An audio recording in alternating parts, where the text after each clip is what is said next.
With threats to our nation waiting around every corner, adaptability is more important than ever. When conditions change without notice, quick strategic thinking is crucial. And with obstacles consistently impending, determination is essential in overcoming them. It's this willingness, decisiveness, and resilience that sets Marines apart. With our fighting spirit, we don't just fight battles, we win them. Marines are the constant our nation counts on to fight the unknown. And through adaptable problem solving, we do just that. Learn more at Marines.com.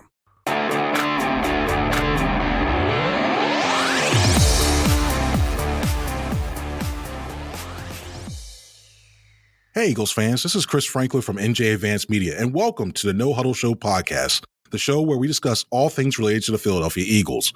Before we begin, I wanted to remind you that you can read our content on NJ.com/Eagles and make sure to bookmark that to get the latest Eagles news and analysis. Today, I'm once again joined by my No-Huddle Show co-hosts, Bob Brookover and Cayden Steel. On this episode, we'll try to figure out what's going on with the Eagles in the offseason. They've been certainly busy in terms of that. We'll also talk about some of the players, specifically Haason Reddick, and the issues going on with his contract, and will he be back next season? And we'll also take a quick look ahead to the NFL draft. But first off, guys, how are you doing this afternoon? I'm doing great, Chris. How are you? Apparently I'm time traveling because I just said afternoon. We're recording this on Monday morning. I'm too busy looking forward to the NCAA games and talking about the Eagles and everything else. I was like, oh yeah, just transfer myself like hours beforehand. But anywho, it's afternoon in London. So.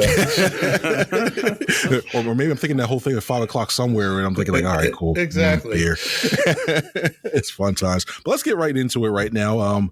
First off, we've seen the Eagles have been certainly busy in this free agency period. We've saw them signing Saquon Huff, Bryce Huff. You've seen even a trade for Kenny Pickett. And they've made a myriad of moves to try to improve this team that, for lack of a better word, collapsed late in the season. And they're looking to try to become a Super Bowl contender once again. So in the spirit, we were talking about 5 o'clock somewhere else. We're going to play that old bar game instead of using what it's really called because we don't want to get fired for what it's initially called. We'll just call it Great Ew. Where basically we're going to look at the free agent signings. I want each of you guys, this goes to both of you guys. I'll start with you, Bob. If you had, of all the signings, which one is great? Which one is the underrated one that's flying a little bit under the radar that you think could be a good thing? And the U one, and I'll include trades too. The U one, just like what were they thinking on this one too? Bob, I'll start with you. What's your great U for this one? My great is pretty obvious. I campaigned for long and hard for Saquon Barkley to come here. Saquon Barkley is here. I think it's going to be special. I'll be shocked if it isn't. So that definitely goes on my great. My under the radar. I think they got several under the radars, but my favorite one I think is Zach Bond because he was a middle linebacker. I was looking the other day, just looking at some draft stuff, and he was the number 37 prospect, rated prospect coming out of college. And there was just no place for him to play. So I'm really curious to see, the Saints moved him from inside to outside later in the season. He's a very good special teams player. So I'm really curious to see how Vic Fangio uses him and what he can do with him. The Saints gave him a chance to rush the passer at the end of the year, and he flashed some doing that. So I'm curious to see how Fangio uses him, a hybrid player, inside, outside. I just think he could be a really valuable player on that defense. And, whenever you have a guy who is willing to do the special teams dirty work, also a good pickup. So I like that one a lot. The move I'm kind of on is Devin White. It scares me. I know he had a foot injury, and that he talked about the other day, he had a foot injury that basically he played with all season. Those things go unnoticed because he kept playing. He mentioned that it happened in week 3 against the Eagles. He kept playing. He showed up on the injury report for 4 weeks, went off the injury report, kept playing 100% of the snaps. Finally, he had to sit out with it. When he came back, he no longer really had the same role with the team. By the end of the year, I think the last game, I think he played 16 snaps against the Lions. For whatever reason, and I can't honestly say that I've watched Devin White play every down, although I don't think any Eagles fan has. And he obviously had some great years early on in All-Pro. It was what created turnovers. But in recent years, he's not. Pro Football Focus has not looked favorably upon him. In fact, every one of the Eagles linebackers that are no longer here, that everybody didn't like last year, had higher PFF grades than Devin White last year. So those would be my three off the top of my head. Nice. What about you, Cayden? Yeah, I think the great one for me is Chauncey Gardner-Johnson coming back. I know there's some injury concerns. He wasn't able to stay healthy in Detroit, and he missed 5 games the year before. So there is that risk that he doesn't have necessarily the build to stay healthy. But if he does stay healthy, we've seen Chauncey throughout his career, especially in 2022, be a playmaker with tying the league with 6 interceptions, and that was with missing 5 games. And he was a really good player with the Saints as well as a nickel corner. Everywhere he's been a playmaker. He's brought a certain level of an attitude towards to a secondary, a little bit of a swagger that I think the Eagles were missing last year. So if he can come in and provide good play like he did in 2022, he might not get 6 picks, but if he can just stabilize the safety room and also provide you that versatility as a slot corner and kind of give Vic Fangio different things to do, it's a great signing potentially, and he's going to be here at least 2 years, maybe 3 years. He might finish the entire contract and be a vital part of this defense that helps turn things around. The signing that is underrated is Matt Hennessy, just for the fact because he is versatile. He can play center and guard, and we really don't know what Tyler Steen is at guard yet. He could be good. He could be bad. I mean, they spent a pick on him last year. He's transitioned to guard, played tackle at Alabama and Vanderbilt. And if things go rough, you have a guy that has played guard before. He might be a more natural fit for center, but that's not a bad thing either. Because if Cam Jurgens, even though he's flashed a couple years ago in training camp and preaches as a center, this is his first time. So if he struggles, you have an emergency center that can, a guy who can snap the ball, or if he gets hurt. It's good to have a guy like that in the building. And plus, maybe he can also help Cam because he's played the position in the NFL before, and to kind of help him adjust and just be, a kind of a veteran. Also a local kid. Might be a little biased, but, went to Temple and, watched him play as a freshman. I thought he was an outstanding player. Obviously, injury last year, and hasn't become like any elite offensive lineman or anything, but I think he's solid depth. And then the one that has me, and this might be a little bit like nitpicking because I don't see this guy making a huge impact, but Devontae Parker signing, and I know it's not for a lot of money, and it doesn't really matter because if he's not good, you can cut him in training camp, and there's no real risk to the signing. Like Bob said with Devin White, it gave him a little more money. He's expected to have a bigger role, so that one could fall. That one could be a little worse. But for me, there's the wide receiver market wasn't that great, and so I can't hate it too much. But I would have rather gone with a younger option, even if it was like a Chris Moore, another young guy in that room. Just because at this point in his career, not sure if Devontae Parker can really separate. And we saw the separation stats. I mean, he's bottomed the NFL. He's older. He's dealt with injuries in his career. I just don't see the upside in bringing him in. I guess he's a veteran voice, so don't hate it, but just kind of don't know the point. I got you. See, now you guys got me work because I'm looking at mine because my great one. I like the Devin White signing a lot because I look at what he can provide, especially if you can get him turned around. And I know he was benched late last year. His snaps decreased by a lot. But I look at the way he plays in coverage. I look at the athletic size. I mean, I think he had like a QB rating allowed like in the 60s and high 60s, which when you look at the way that this pass defense was picked apart, especially at the linebacker level last year, I like that. So I like what he can bring. I like the versatility. I mean, unfortunately, we still don't know how durable Nakobe Dean is. We know he's been nicked up here and there through his first 2 years in the league. So I'm wondering, okay, do you can move him to the middle. He's had the green dot before. It means he's calling out the fronts, the plays, and everything else for that defensive side. So I like all that stuff that he brings. And I also I think he helped Dean a lot. He recruited him coming out of college. He knows him a little bit. I think he could build him up the same way Cunningham did, and build that rapport. And I think you'll see a lot better play, especially in the sense that they'll have the whole OTAs and going through training camp together, barring injury, knock on wood. So that's why I like that one. The one for me was Oren Burks. And when I look at Burks, I think I look at him and I think he could be he's under, especially when he was playing with that 49ers defense. He played well.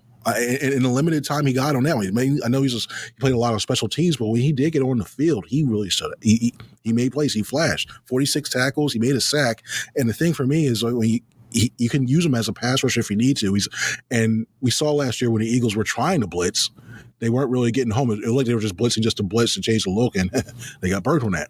Well, 8 blitzes, he was able to get 3 pressures and two hurries on that as well too. And he also played well in coverage. He had a 61.4. There you go, 61.4 QB rating allowed. And the one thing I really liked about his game, he only had 1 missed tackle last year, so that's the one.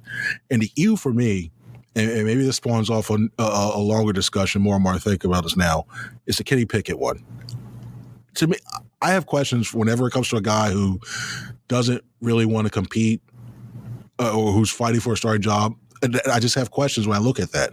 I look at Pickett if you're somebody's coming in and saying, I'm coming in to take your job. We look at Russell Wilson. And you go that whole Russell Wilson and the Steelers signed him. And he just goes, well, nah, just trade me. I don't like this. I got questions about that. I mean, I had questions about his game coming out of college. I know he gets the ball quickly and it's accurate, and the Eagles liked him and they were looking at him through the draft process. But I just look at him. I'm just like, I know for most teams, if you're at your backup quarterback, your thoughts about making a deep playoff run besides Nick Foles, you question it. I just don't. I look at him and I don't know if he's the right quarterback. I would say Huntley from Baltimore. I thought he would have been a good fit for this team, but I know you got Pickett under control for 2 years. You gave up your third to get him. I just don't know. I mean, am I crazy about this Pickett? Am I crazy looking at the way about this Pickett signing? I don't think you're crazy, but he wouldn't have been my number one choice because I don't think his style play kind of matches what Jalen does. But I don't hate it because they got a backup quarterback on the cheap. I mean, I did a whole thing on the history of Eagles backup quarterbacks in the 21st century. There's probably pretty good chance that he's going to get a chance to play at some point because that's just the nature of backup quarterbacks. I think they said 68 different quarterbacks played games last year, started games last year in the NFL. So he's probably going to get a chance. He certainly fell out of favor quickly in Pittsburgh. But the kid lives 40 minutes from where I grew up, from where I live. So I'm hoping for him. All right. Cayden, am I crazy? Yeah, I don't think you're crazy because when you look at Kenny Pickett's career, you trade for him, you think you have a cheap backup, and I agree with Bob there. And they're, from Howie's perspective, he might look at this and be like, I just got a guy who's drafted in the first round a couple years ago for a 3rd round pick. And maybe when we talk to Howie next in the pre-draft process, the Eagles might have liked Pickett. And there's a reason that they did this. But there's nothing in his career so far that has showed me that he can come in. If it's for a game or two, it's fine. And I think he could be safe with the football, but he really, struggled in Pittsburgh, pushing the football down the field.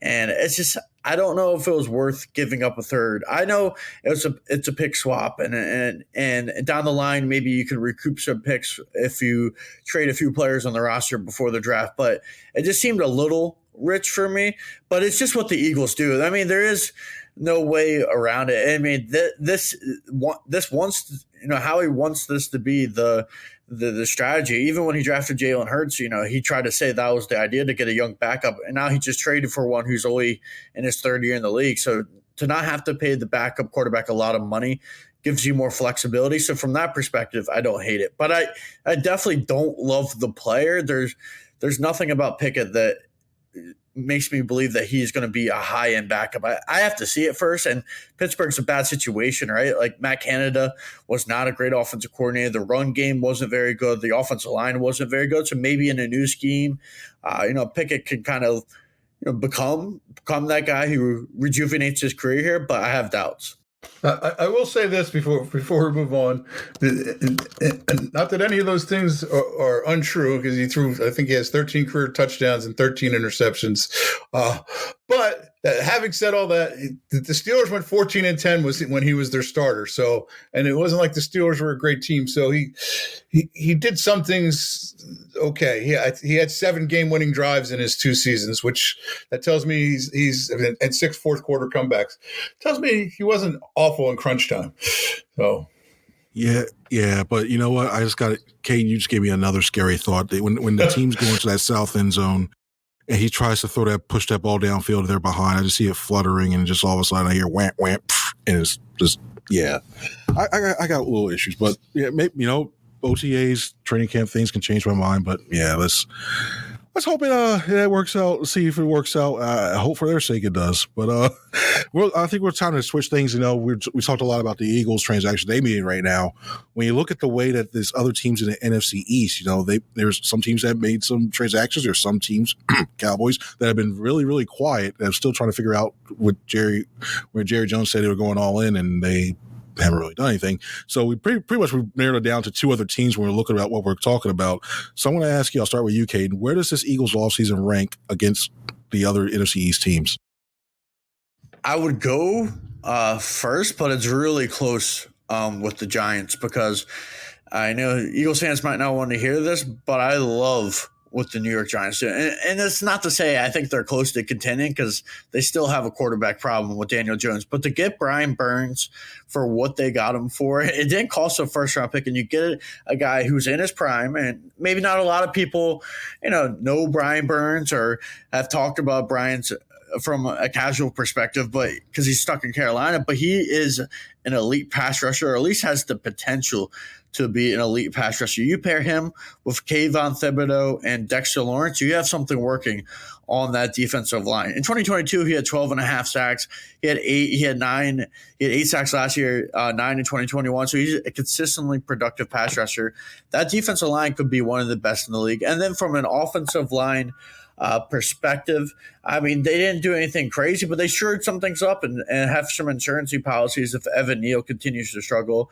Adding John Runyon at guard, he's a solid player. It could shore up the offensive line. And then overall, I really did like what the Giants did. They added Devin Singletary to replace Saquon, and I think Singletary is a solid player. Obviously, he's not Saquon, and but for the Eagles, I believe Saquon's going to work. It's a fresh start, and it could almost have that Christian McCaffrey-like effect. But for the Giants, for them, they felt like it was time to move on, and I think they have a capable back there as well. I think the one loss that's going to hurt is Xavier McKinney. He's an outstanding player. I still don't get why they let him go. They signed Jalen Mills in that safety room in ex-Eagle, and he's going to be one of those safeties in that room. I just don't get the letting a young, talented safety like Xavier McKinney out the building. I get teams are now devaluing safeties, but he's a borderline Pro Bowl, potential all-pro safety. That one has a little bit of a head-scratcher. And then Washington, I would rank behind the Eagles and Giants. They had a ton of signings. I love the Frankie Louvu signing, and I think he's an outstanding signing. I get the Bobby Wagner one to kind of come in, and even though he's not the same player that he was in the prime of his career in Seattle, still be that guy to help build a culture there in Washington that hasn't existed, but they need it now with a new ownership. But for the most part, they added a ton of bodies. Austin Eckler, we don't know if he's any good anymore, but they took a shot there. They added a bunch of former Cowboys in Dorrance Armstrong and Tyler Biadasz and all these Dante Flower, the list goes on. A lot of guys familiar with Dan Quinn and Jeremy Chin, another guy the Eagles liked, coming out of the draft. So they added a ton of players, but they had to because that roster wasn't really good. Not all of those guys are going to work out, but they had to field a roster.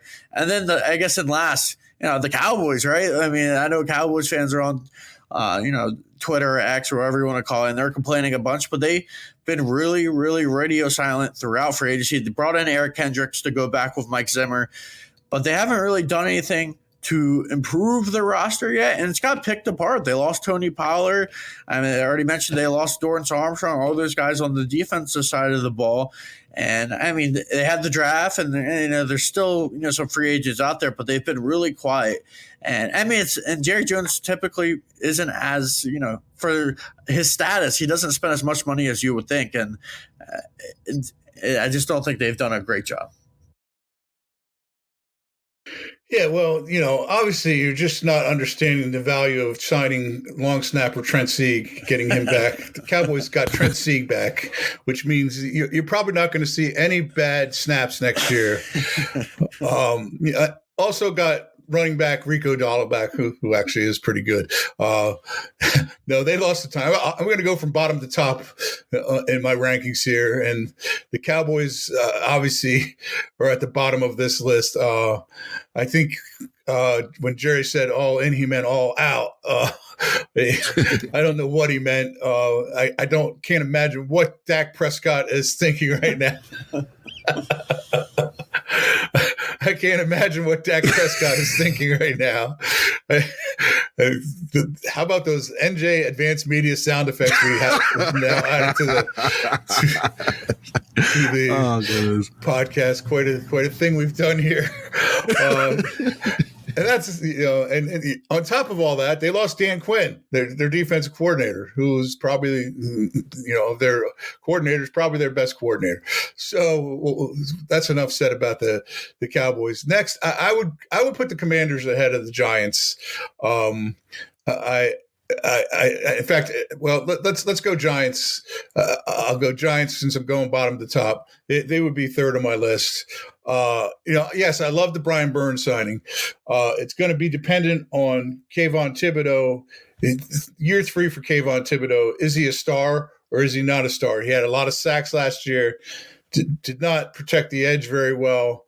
But that's the only signing I really love of the Giants. And I think, and I'm veering away from free agency here, but I hated the fact that they, you said their biggest loss was Xavier McKinney, and that's a huge loss.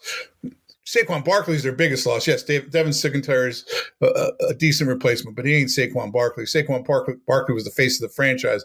They lost the face of the franchise. I like their backup quarterback, Drew Lock, but they still have a quarterback situation. It's a mess. I think they're in an awful position at number 6 in the draft for getting the quarterback. There's teams, guys trying to move in front of them. Who do you want? Maybe they get J.J. McCarthy, but let's remember where they drafted Daniel Jones, which got them to the place where they're at right now, number 6 in the draft. I don't love their situation. John Runyon Jr., he's not John Runyon Sr., I can tell you that. I don't love what the Giants have done, so I put them third on the list. I'd put the Eagles at second. Although I love the Saquon Barkley signing, I still have big questions about their defensive concerns, but we could talk about that another time since we talk about the Eagles all the time, but I still have big concerns about what they've done on defense. It was a horrible defense. I mean, they were 30th in points allowed, 31st, I think, in yards and touchdowns allowed passing. I'm not sure that they've done enough defensively. Now there's still a draft to go, but I love what they've done on offense. Hey, with Saquon, not thrilled about the defensive additions so far. And then I put the Commanders at the top of this list. Now, again, they, as Cayden pointed out, they needed to do a roster makeover, and I still don't think they've done enough to become a playoff team.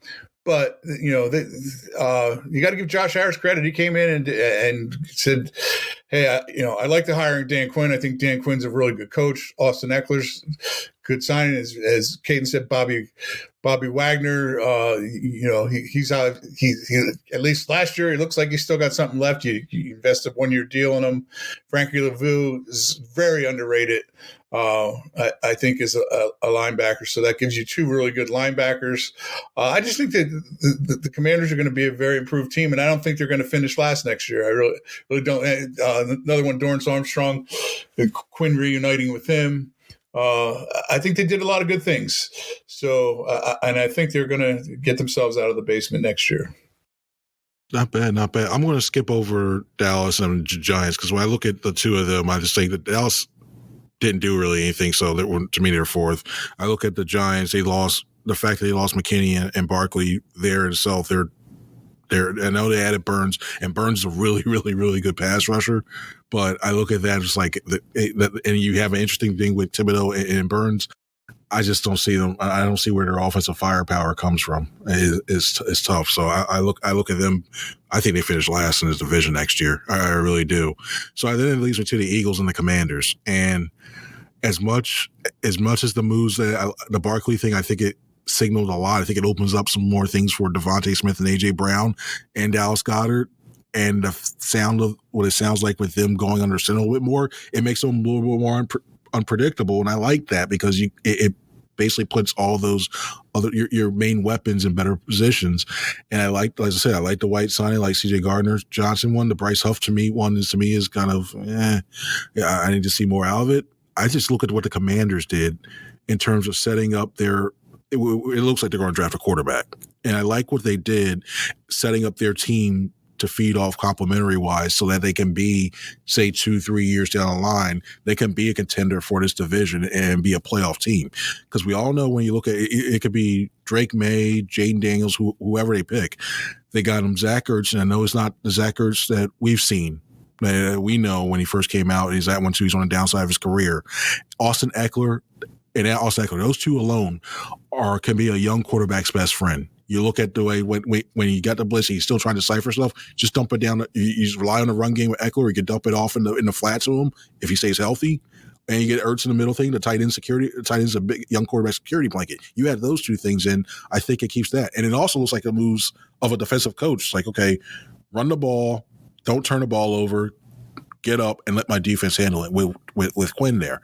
And I like the fact they added Wagner, the fact they get a veteran to establish a certain culture that they can develop there defensively, even for 1 year, so they can add some of these younger guys as well, too. So I look at the Commanders as having the best offseason for their future. The Eagles is a short-term win now. Hey, we need to get to the Super Bowl this year in a 1-2 year window. I think the Commanders are setting themselves up to be that team. I think they overtake in 2 or 3 years, depending on how well they develop either May or Daniels. I look at them potentially being the team that could be second or first in this division for years to come. And now that they actually have a competent ownership, so who knows? We'll see from that end on that one as well too. And I know we talked a lot about all the moves that have happened so far. There's one big, huge move that still could be looming for the Eagles to do, and it involves linebacker Haason Reddick, their leading pass rusher the last 2 seasons, 27 sacks in that time. Well, the Eagles made an interesting move a couple of days ago. They moved Reddick was due a $1 million roster bonus on March 15th. The Ides of, I thought it was interesting is the Ides of March. They go from the Ides of March to move it back all the way back to April Fool's Day when that $1 million roster bonus takes effect. And it's kind of curious. I was wondering, guys, I'm going to ask you guys, Bob especially, when you look at this, do you think it's a way to find a trade partner? Do you think that Reddick's here next year? Do you think they're working on an extension? And what do you think is going on with that move? It just seems like to me, if they were working on an extension, that would have happened by now. It seems like the Eagles are ready to move on. They're not willing to pay Haason Reddick what he thinks he's worth. And they're going to try to trade him and see what they can get. I think that the moving it forward, they kick the can down the road a little bit by doing the thing with the signing bonus, with the roster bonus. I mean, I just don't see how he's here. I don't know what his value is. Would you do it for a 3rd round pick? I'm asking both you guys. Would you do it for a 3rd round pick? I would in a heartbeat at this point, because I just don't think. And the other question is Haason Reddick going to be happy if he stays here and plays on this deal that he's on right now? Obviously, he's a good player, but if he's not happy, that's not a good locker room situation. I've seen those things become a disaster in the past. Chris, you know Haason Reddick better than I do. How do you think he would react if they said, okay, we're going to keep you for a year and then you're going to move on? I think he'd be real quiet, very quiet. I know for us it would be good because I think he wouldn't talk as much because we've seen last year when he's a very honest guy. He'll say what's on his mind. So he'd rather not put himself in a situation that he's talking to us. So I think that would be one of the things.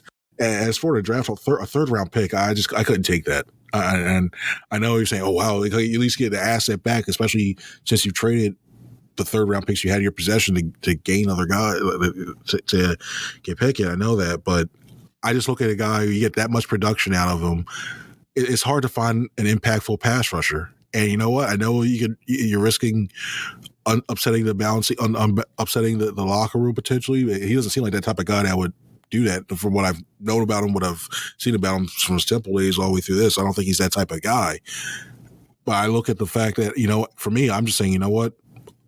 If you have the strong culture, locker room culture that you think you do, and if it ever does happen, which I doubt, but if it does happen, this is where you test it. You go 1 year, you go all in. Because you look right now, I know you're going to have to find time for 5 pass rushers. I don't know that much if Nolan Smith, what he's like, if he can step in and do that. I know what Haason Reddick gives you. So the fact you can have Reddick and Sweat to start out with, Huff, BG, and then you rotate somehow Smith into that gives you that. To me, that looks like the 2022 season. Right. The 2022 season rush. It gives you that. You're throwing fastballs every down if you keep them. The other question. Okay, say there's you want a cornerback in this draft. Would you? And it looks like there's a run on quarter. This happened to the Giants last year. They wanted a wide receiver, and then all of a sudden 4 wide receivers. They were picking. I think 18 or 19. I forget the exact number, but whatever it was. All of a sudden, wide receivers all went off the board, and they were left without being able to get a wide receiver. I could see that kind of same thing, given the cornerback class here, happening where the Eagles are picking, where the cornerbacks start disappearing.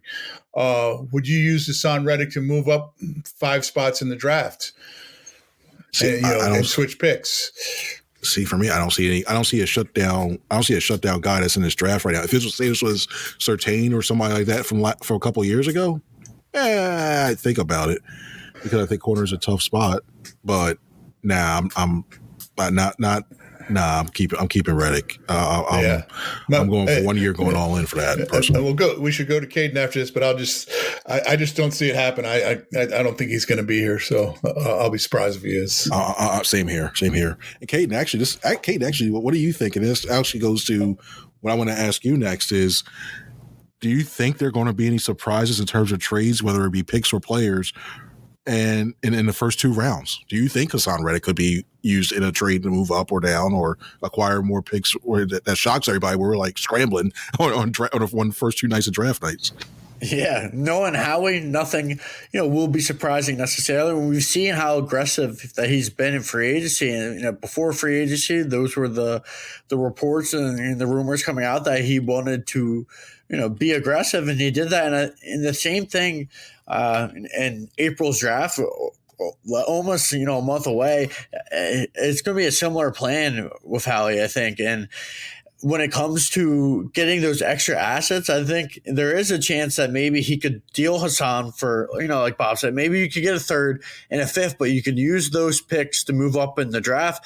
And if Howie moves up, and I guess my surprise is everything. Well, you mentioned the corner class, Chris, and I think it is a good corner class, but it's not as good as this offensive tackle class. And if Howie is in love with Talisi Fuaga or Troy Fatanu from Washington, or Marius Mims, or any of these tackles that might go in the top 20, and if he could get extra, picks to go along with that, Eagles fans, if you're sitting on that couch, on that Thursday night in April, and they move up, I don't know if it's going to be for a cornerback, even though, in the short term, that is a bigger need for this team. James Bradbury's still in the roster, but not a ton of confidence with him going forward, playing on the outside. You got Keely Ringo and Eli Ricks, but all those guys are a projection about how much they're going to develop over the next few years. But so the short-term need is you need to go get the corner, and it's a long-term need as well. But I have a hard time believing that Howie can ignore how good this offensive tackle class is. There's about 8 guys that might go in the first round. There could be up to 9 guys that could go in the first round at that position. So I could see them moving up 5-6 spots to go get Fuaga or anyone that drops, maybe even Fashanu. I don't know if he could play right tackle, the prospect from Penn State. He seems like he's more of a left tackle, a true pass protector, but Howie's going to have a really tough time ignoring this, and I do think they will be aggressive, and I do think they'll move up and trade picks to go get an offensive lineman. All right, cool. Well, I'll put you to the fire right now. Let's go to the next one. You're sitting at, say if you're sitting at 22 or sitting at 22 or you're trading up or trade down. Are you trading up, and who are you taking? Like basically, make your move. You're Howie Roseman right now, Cayden. You're on the clock right now, or maybe somebody else is on the clock. Are you moving up? Or are you moving up? Or are you moving back? Yeah, or who you're picking? Yeah, if I were, I guess if I'm in Howie's shoes, this is not what I would do, because if it were me who was a GM, I would trade up and try to go get like Quinny Mitchell or Terrion Arnold or Nate Wiggins possibly if I could secure him, because this secondary, I have major concerns about this defense, and that in reality, I think even with the addition of Saquon Barkley, it's going to be what holds them back next year if they don't fix it. But in Howie's shoes, I think he moves up, and when he does move up, you're going to have to draft a player that I think makes an impact. And I find it interesting on their top 30 visit list, a ton of the guys they're bringing in reportedly so far are interior offensive linemen. So it makes me, they're definitely going to draft an offensive lineman. It makes me think, do they have questions about Tyler Steen? I know it might not mean anything, but there's a ton of interior linemen on that list. And if you can go up and get a guy that can be the eventual Lane Johnson replacement in 2 years, but also could play guard, it might be the most ideal situation. So Fuaga would make a ton of sense, or a guy like J.C. Latham. He plays right tackle, but also has the build to play a guard. But if you're going to move up, you're going to get the guy that has a ton of ceiling and a ton of potential as a run blocker, and I think that's Fuaga. And if he's there at 17 or 18, it's what the Eagles, could do, and I wouldn't be surprised at all. So I'll go Fuaga. And what are you giving up to get that move up to 17? What are you giving up? It is 5 spots. I would give up maybe a second next year, possibly. If I could give up like a second next year, and like I don't have the draft, thing in front of me. I don't know what the thing would be, but maybe like a second and like a. Ooh. I know it's a little rich, but if you love the player, that's 5 spots. Maybe. I mean, to move up that far, it might take us 5 fixes.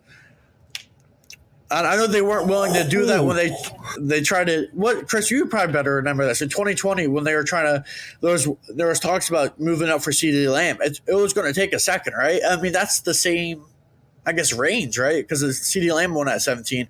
I'm just guessing that's the how much it would take, possibly. Yeah, that's rich. That's too much for my blood to move up that for a lineman. I don't know. I got to sit and think on that one. And this is probably why I'm not a general manager. It'd probably be a better scout than anything. Bob, same thing. You're moving up or down. Are you staying at 22, moving up or down? What trade are you making and who are you taking?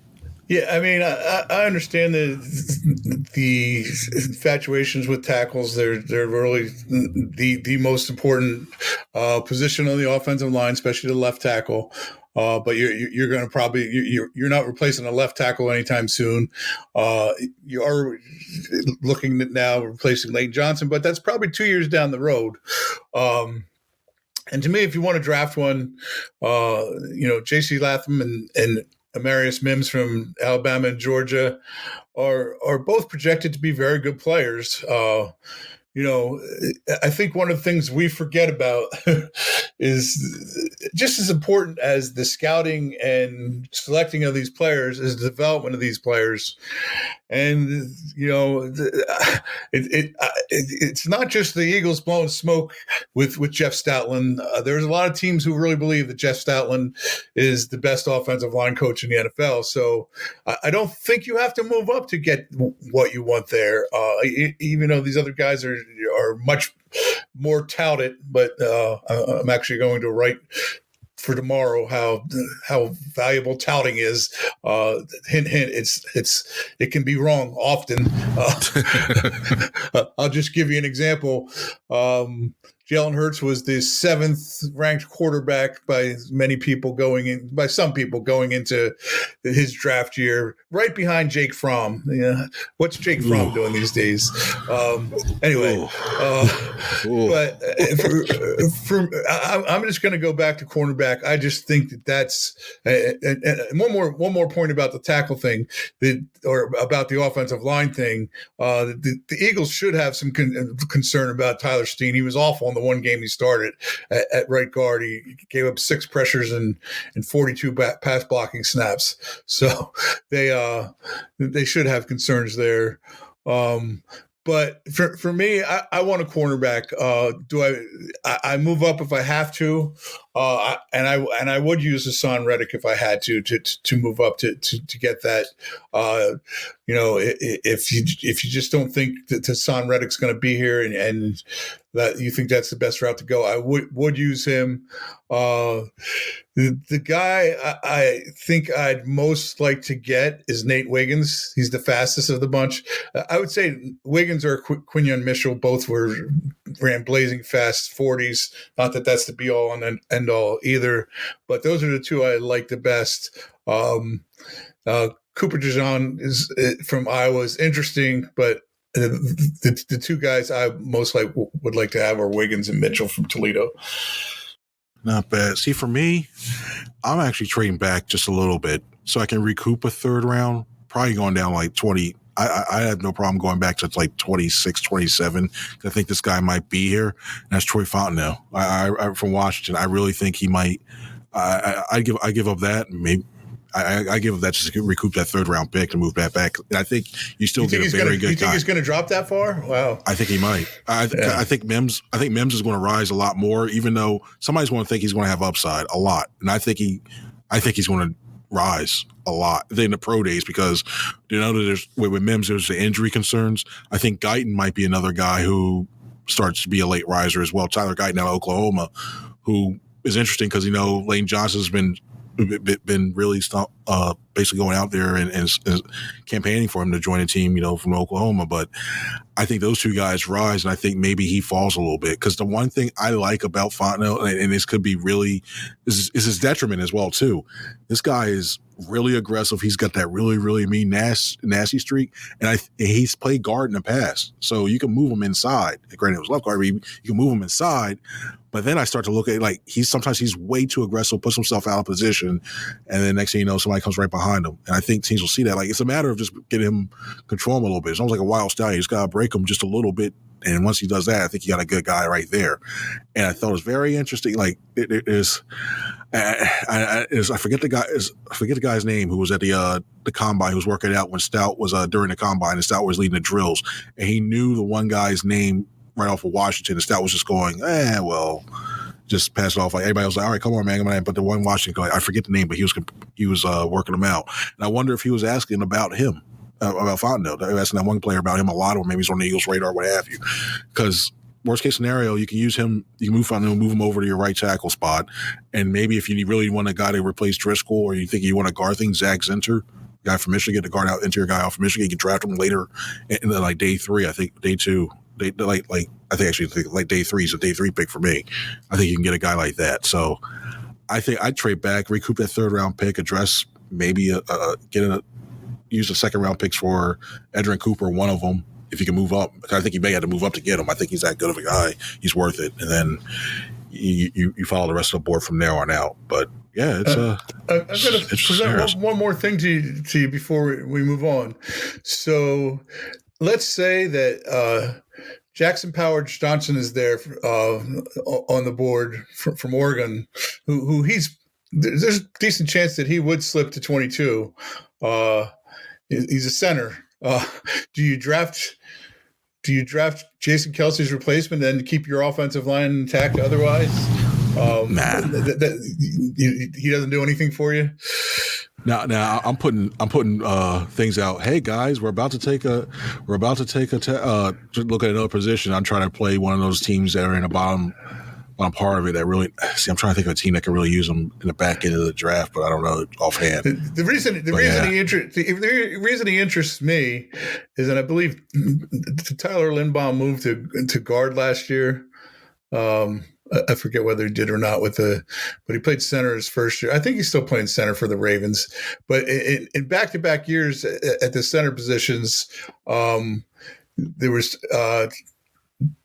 Tyler Linbaum 2 years ago was drafted in the first round, I believe, and he ended up being one of the best centers in the NFL that year. And then the following, or the year before that, it was Creed Humphrey from the Chiefs. So like, it seems like it's a position where guys can come in if you're a really highly touted prospect and quickly adapt and become a very good player. That's the one thing I find interesting about the drafting a center. And obviously, the other thing is they obviously need one. Yeah, you know what? That might be a good way to try to get a pick out of the Ravens. Going like, hey, you sure want this? You really like him? All right, cool. We're about to take him. All right, Klein, give us this. And the Eagles do have a good relationship with the Ravens, so who knows? Who knows with that one? All right, anyway, that's fun. That's cool. We've been talking a lot about this draft stuff, and a lot of this draft, and it moves. I'll start with you, Cayden. Cayden, what's one of your favorite draft moments of all time? And I guess from an Eagles perspective, just from like a cool reaction, just from what I saw. I remember the years of just like growing up, the Eagles missed on Arcega-Whiteside, and then they missed on Rager. So there was a lot of wide receiver, just pain, going on for people that, rooted for the team. And I went to Temple. So, when I was in college, we did like a draft show for our local radio or college radio station called WHIP. And we would go down to a South Philly bar called South House, and we would do a live draft show. And a ton of Eagles fans, packed in, other fans as well to watch the draft back in 2021. But when they drafted Devontae Smith, I've never seen such relief for people that didn't even study the draft or didn't know any of the prospects. I mean, they just drafted the guy that won the Heisman. So there was a loud ruckus of just, shouting and people, putting their hand, giving each other high fives. And it's just from years of, just missing on wide receivers, and just that reaction I thought was pretty cool because, it was something where the Eagles really, struggled at that position, and Devontae's been, a great player and a great leader for this team. And it's been really cool to see his career play out, and we'll see. It looks like he's pretty close. It seems like it's more likely when he gets the extension than if. And it was a cool reaction to see, after years of, this team not really be able to hit a wide receiver, to get a guy that has become a fan favorite and developed all these different nicknames throughout the years. Skinny Batman, whatever you want to call him. He's been an outstanding player. And I thought that was, a really cool moment to see a guy like that who's could be, a key pillar in this franchise, going forward, especially without, Kelsey and Cox here. You think about pillars, and Devontae Smith could be one of those guys now. Nice. How about you, Bob? My favorite draft moment is not involving the Eagles. It was my very first draft that I covered. I came the Eagles beat writer, left the Phillies to cover the Eagles in 2003, and that was my first draft. It happened to be the draft where the Minnesota Vikings missed on their pick. Literally missed on their pick. I remember that. They didn't miss. Interestingly, they actually hit on their pick. But at the time, it didn't look that way. They had the 7th overall pick, and it came time for them to pick, and they were in trade talks. I forget who the team was. I think it was Jacksonville. They were in trade talks, and the trade did not get done. The clock expired. They thought they had a trade done. The clock expired, and you always I never wondered what happened when the clock expired, because I never thought that could happen. And it's my first draft. I'm like, what the hell is going on? What is wrong with this league? And all of a sudden, the Jacksonville Jaguars were on the clock, and they quickly made their pick for Byron Leftwich. Wasted no time. And then the Carolina Panthers were on the clock, and they quickly made their pick for tackle Jordan Gross, who was a fine player. As it turned out, you go back and look at the stories, the Vikings were told by their owner at the time, you need to move down in the draft because we can't afford to pay the number 7 pick in the draft, which tells you what a disaster the Vikings were at the time. But they ended up drafting Kevin Williams, defensive tackle, who ended up probably being maybe the best player. And the only player probably better than him in that draft was Terrell Suggs, who the Ravens got at linebacker. But Kevin Williams was a star defensive tackle from a 5-time All-Pro. You could argue he was, and a 6-time Pro Bowler. You could argue that he was the best player on the board, which made the whole thing interesting. But it was just a crazy, crazy thing. The PS to that was the Eagles. It'll lead me to another interesting story that is kind of undraft related. But the Eagles that year, I believe they moved up to select Jerome McDougal from the University of Miami. And he was not a great player, but he was famous for on the eve of spring training. Telling you my baseball start. The eve of start of training camp at Lehigh, somebody carjacked him. He got shot in the stomach. And was not ready for the start of training camp. But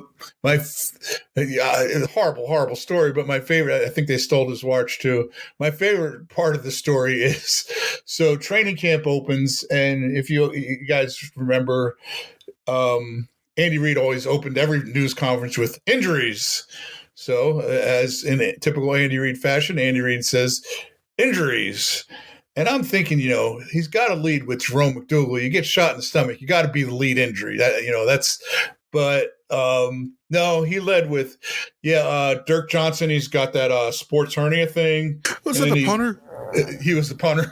He's got the sports hernia thing, and he mentioned a couple other guys in it. Cleared his throat, and of course, you all have heard by now that Jerome McDougal was shot last night.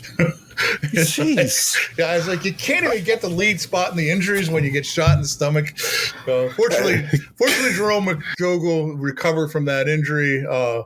Very good guy. Unfortunately, his career lasted 4 years. It ended with the Giants and never really blossomed. But those are my draft stories. That's cool. See, that for me, it's not too far recent. It was more of a sentimental thing on that one too. I think everybody remembers when the pandemic was going on, and it was rough. Everybody needed a distraction. I was still on news side, so I was covering things like Atlantic City was shutting down, which was weird. Nobody was on the boardwalk, stuff like that, and everybody was losing. Like it was a rough time, and the fact that we saw Roger Goodell in that chair, like it was some fireside chat, like it was FDR telling everybody with the first pick and the second pick. I know it wasn't a great situation for the Eagles because with the 20th pick, it was Jalen Reagor instead of Justin Jefferson. But that moment in itself, that broke. I think that let everybody know, like, you know what? Let's focus on something else for a little bit. Albeit 3 days, you can focus on something else. All that heavy stuff that was going on around the world, and I thought that to me, that was one of the ones. And, in fact, I thought it was still funny too. He allowed, even via Zoom, those people to still boo him when he was still on a TV screen. And so I do that one. I think it's good. And I think that chair actually went to the Hall of Fame for, I think, a year. So it might still be there, or whatever, when they did that. But the year of the virtual hugs. Yeah, that was great. I think maybe Rodgers' back was good too, because we've seen sometimes some of those big linemen try to lift him up, and next thing you know, he probably has a chiropractor or standby there. So who knows with that one? That was one strange draft. Yeah, it was crazy, and I was thinking, like, and at the time, because I wasn't on the beat, it was like, how the heck does people even do this job right now with this one? And lo and behold, yeah, it was tough. I think we all saw it was a tough year, but that still stands out in my mind. It was still a cool moment in what was a tough time. Well, guys, I will ask you guys have anything else you want to talk? It was a really great show. Do you guys have anything you want to add? I think we touched all the topics. Well, not all of them, but we got like 94%. So nice. I thought I would get like a. I had, funny thing, like behind the scene, the fourth wall, to break the fourth wall. I actually do not. I had to delete the drum one because it kept going on and on and on. And I was like, stop. I didn't want to go drum the whole time, so I had to delete it. So now I can't go back and add it. So I'm like, oh, come on, too. So you know what? Just I still have the audience live. Hopefully, this doesn't mess it up. So for you, Bob, let's see. And now it doesn't work. Now I know how those people on radio do it. There we go.